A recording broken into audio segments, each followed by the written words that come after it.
This is the first of two videos. This one's going to give us a little background on the theory of Jessica Benjamin, and the next video is going to kind of apply it to life and literature.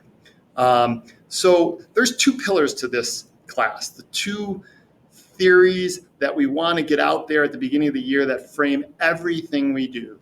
One is Nabokov and his theory of good reading and how when a good writer meets a good reader, magic happens. Nabokov is really helping us with how to read.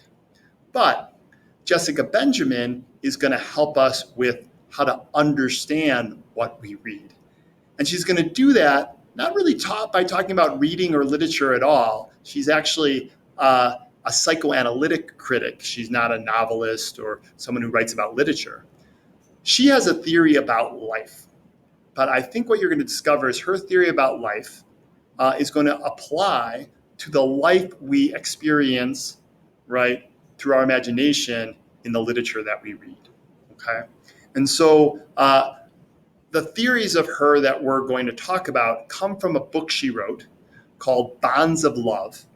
And you have in your packet, and this is the Expand the Conversation packet, you have in there, after some initial pages, you have the introduction to that book of hers, and you actually then have the concluding chapter.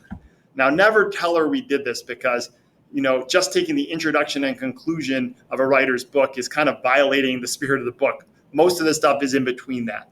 But we just wanted to give you a taste of her writing, which is pretty advanced and requires a little bit of experience with theories of psychoanalysis and other things.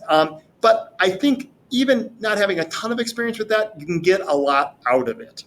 But to help you get a lot out of it, we have a summary, thank you, Dr. Canand, of her theory at the beginning in pretty sort of plain terms. And I'm going to try to have these videos, which hopefully will allow you to sort of understand it in a more personal way. And we'll certainly be discussing stuff after you watch these videos as well. The first thing I want to talk about is identity, who we are, and specifically identity formation.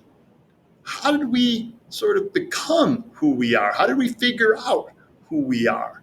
And the person who everybody goes back to and gives tons of credit to giving us our first honest exploration of that is a guy called Sigmund Freud. Freud, I'm sure you've heard about Freud.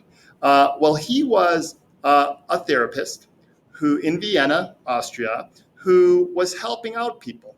And through the experience of helping out people, he began to realize that one of the best things he could have people do is go back to their childhood and to think about in their childhood, when did they first get an understanding of who they are? And if something was off then, maybe that's why they're having problems now.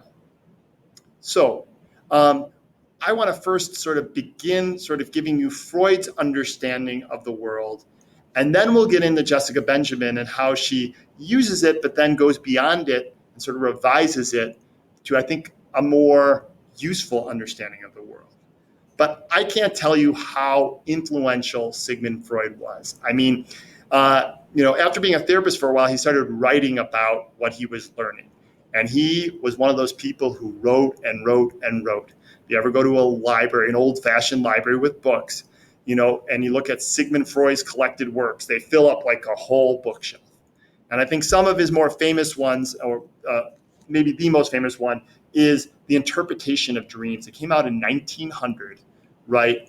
And kind of blew people out of the water because he was saying that actually, there's a conscious world, but there's an unconscious world that we also experience. And actually that unconscious world is kind of important because it might be telling us things. But he also wrote a ton of other stuff. So his idea of identity and identity formation. So let's put ourselves up on the board here. Let me get this. So this is, me. But this is me as a kid. Let me get the focus here. As a little infant, right? And when I'm a little guy, I am connected to, right, the person who physically gave birth to me. And actually, for a while, I was literally connected with that person. But what theories of psychoanalysis say, based on Sigmund Freud, is during those initial stages, and some people would call it the mirror stage. To think about the mirror stage, you have to imagine a mother holding a child. And the child, from the child's perspective, they're looking up at the mother. Now, initially, if you think about this, when you first come into the world, the infant has no idea that they are not what they see, right? They think it's a mirror. And so they think they and the mother are one person, which makes sense because they were just one person, right? And so they call that the mirror stage. And at that point, you don't have, as an individual identity. You and your mother are the same thing. And so there's no sense that you have a separate sense of who you are. But at some point, right, the person will become an individual. At some point, the person will begin to understand, right, that they are not another person, they are themselves. And you call that the process of individuation. But one of Freud's central insights is like, if we could kind of figure out how that happens, the process of how that happens, that would be revolutionary because, the way you become who you are, might explain, some benign things about you that you like, but might also explain a lot of the problems you're having. And if you could go back and explore that and maybe sort of unwrap all that, maybe we could help people, right? That's sort of his therapist side coming out. And so he began to explore sort of, when do people actually form their identity? When do they become individuals, right? And his theory, which came to be known as the Oedipal complex, because he kind of explained it through the Greek myth of Oedipus Rex, is that the individual, right, is initially connected with the mother. But then that individual, and in his mind he was thinking of a boy, another figure, a third figure, comes in, and it's the father. But it's not just the father in Freud's conception. The father represents kind of society as the whole. It kind of represents law, authority, kind of society. And the father comes into the situation and says to the boy, hey, you're not like the mother. You're actually more like me. And kind of breaks this mirror stage.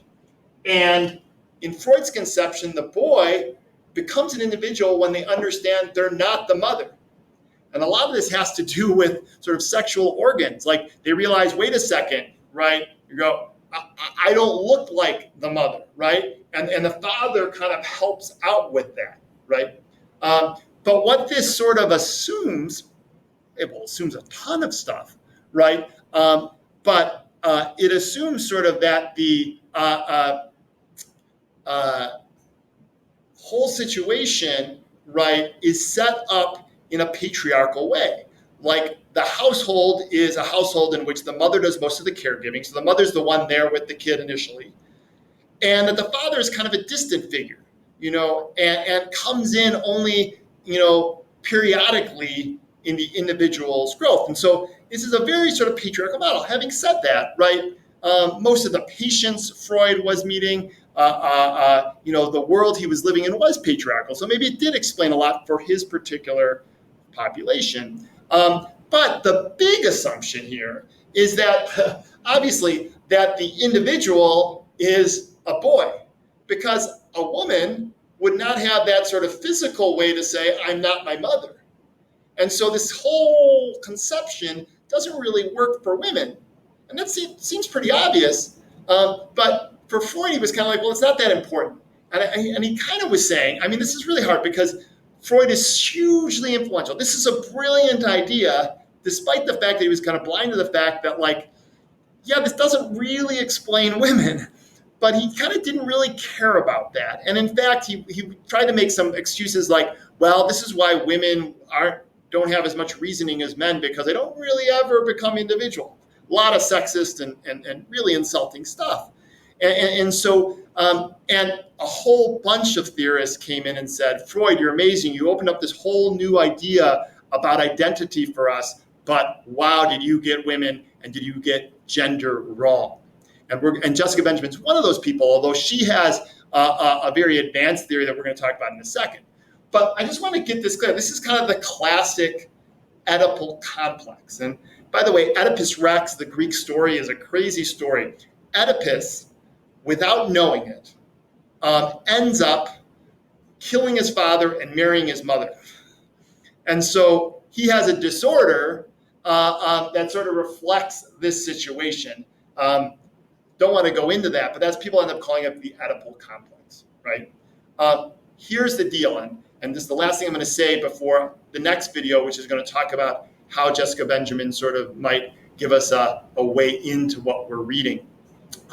So Jessica Benjamin comes in and says, the biggest problem with this, yes, there's a lot of gender problems, but the biggest problem of this is that Freud is seeing individual identity as the result of a conflict, the result of a denial.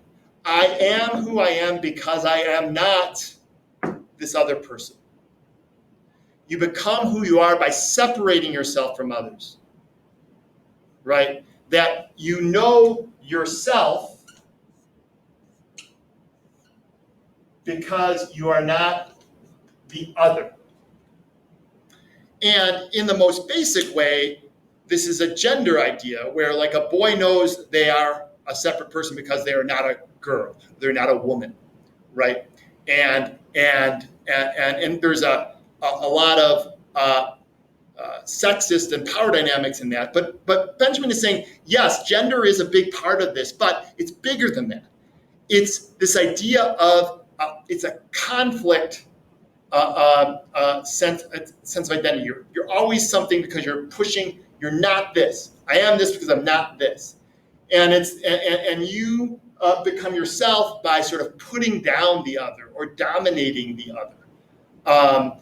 And so we'll talk a little bit more about how this applies. But this is, she's going to say that, you know what? This doesn't have to be that way. We don't have to become individuals through conflict. In fact, that's not the natural way of things. The natural way of things, humans want connection. And we can come to a sense of ourselves not by denying the other parts of ourselves, but by accepting them. And so if this is a theory of conflict leading to identity, what Jessica Benjamin wants us to think is a theory of what she's going to call mutual recognition leading to identity. And mutual recognition is when you understand who you are by recognizing someone else as also another human being, an equal human being. But, and this has to happen at the same time, you are doing that as the other person who you recognize as a full human being is recognizing you as a full human being. So it's like this flow, right? It's mutual recognition. I recognize you as a full human being. You recognize me as a full human being. Therefore, I understand that I am a full human being. I understand I am an individual myself. And so what she says is, yes, we're individuals. We're individuals through our connection with others, not through our conflict with others, right?